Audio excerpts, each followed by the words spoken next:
Is there anything more depressing than dating in your 30s? Yes, there is. Your transformations are triggered by anger and fear.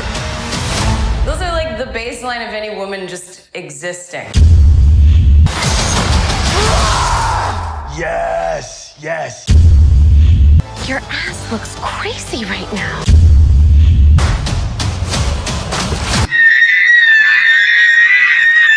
Can we get some shots, please? It's an emergency.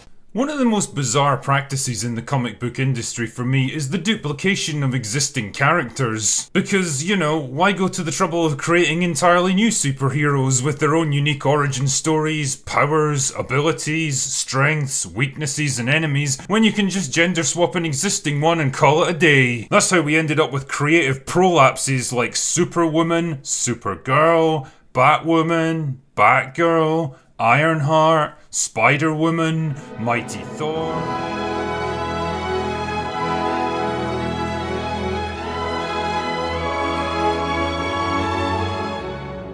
X-23, Aquagirl, Lady Deadpool, Captain Carter, Polaris, Lady Punisher, and the latest dead end of imagination to be shot out onto our screens by Disney Marvel is She-Hulk, Attorney at Law. She hot? And she's super smart. Hot? Funny and cool. Hot?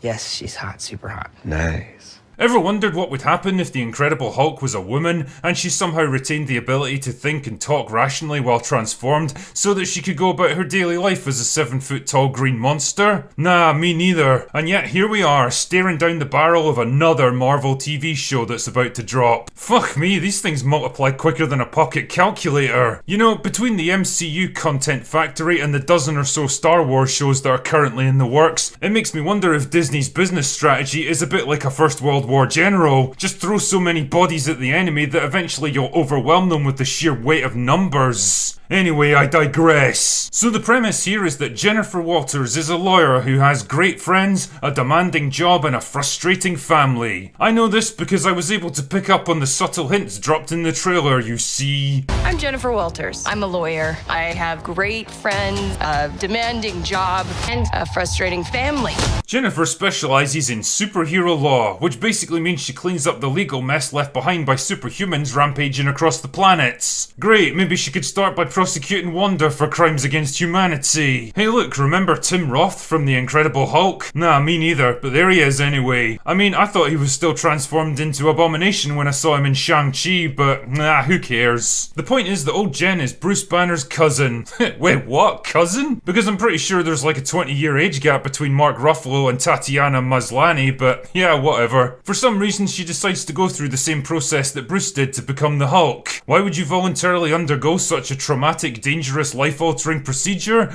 Don't know. But check out this wacky dialogue where Bruce explains the process to her. Your transformations are triggered by anger and fear. Those are like the baseline of any woman just existing. Call me crazy, but I feel like this show's trying to tell us something. Also, I couldn't help but laugh at the idea that somewhere out there in the multiverse, the procedure totally didn't work and Bruce was responsible for turning his cousin into human kebab meats. But of course, it does work for Jen, and before you know it, she's smashing shit up with the best of them. Unfortunately, being a super strong monster lady is just such a drag. Just want to be a normal, anonymous lawyer. Probably shouldn't have undergone an experimental procedure to permanently alter your physiology and turn you into a 7-foot-tall monster lady then, should you? But hey, apparently she's still able to go to work and publicity events like nothing happened, so yeah, sure, okay.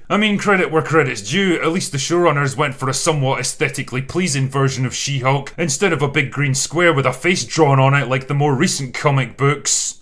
Your ass looks crazy right now. If the point of a show like this is to dismantle stereotypes about modern women being vacuous, superficial, vanity-obsessed narcissists, then lines like this really aren't helping the cause. Also, check out these absolute chads dutifully hanging around in the backgrounds. I'm sure their wives' boyfriends must be very proud of them. One of the questions I often ask myself as a writer is, how can I make my protagonist unlikable as fuck? And after watching this trailer, I do believe that I've found the answer. Just have them act completely dismissive and disrespectful towards their far more popular, successful, and well-written predecessors. Like this charming line right here. Oh, I'm not a superhero.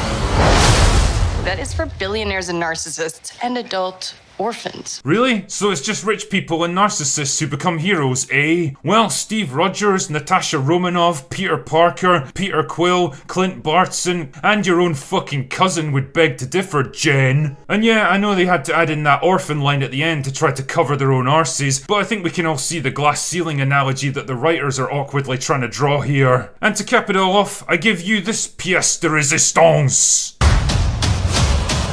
This is it, ladies and gentlemen. This is what the MCU is now. You know, it's weirdly depressing when you first hear about a new project and you feel like you can predict exactly how it's going to play out, only for it to totally meet every single one of your expectations. She-Hulk, I guess, is pretty emblematic of where the MCU is heading as a creative property, and now there's not even an attempt to hide it. At least shows like Hawkeye, Loki, and Moon Knight had the good grace to do a bait and switch, teasing the prospect of interesting stories before hitting us with the message. But now I guess they've just decided, fuck it, we're not even gonna bother with that kind of subterfuge. Jennifer Walters doesn't come across as the kind of person I'd want to spend an entire episode with, never mind an entire season. She comes across as whiny and irritating in her human persona, and arrogant and condescending once she becomes the Hulk. Who wants to bet that she uses her newfound strength and confidence to take revenge on some toxic males that gave her shit in the opening episode, or assert herself against condescending male bosses who never listened to her before? I'd like to point out that Steven from Moon Knight never got to do that kind of thing despite facing exactly the same situation. One of the things that made projects like Loki, Black Widow, and Doctor Strange 2 so difficult to watch was witnessing the destruction and humiliation of characters that I used to like and respect, so that they could be used to launch next product. Luckily though, I never gave much of a shit about Bruce Banner, especially the version played by Mark I Care About Current Thing Ruffalo, so as far as I'm concerned, they're fucking welcome to him. Do your worst, She-Hulk. Ultimately, the memeing potential of a show like this is probably gonna launch 1,000 shitposting accounts, and if you're the kind of person that just wants to see a big strong lady beat up on a bunch of pathetic males, then I guess this could be the show for you. For anyone else who expects decent entertainment with a bit of thought and creativity behind it,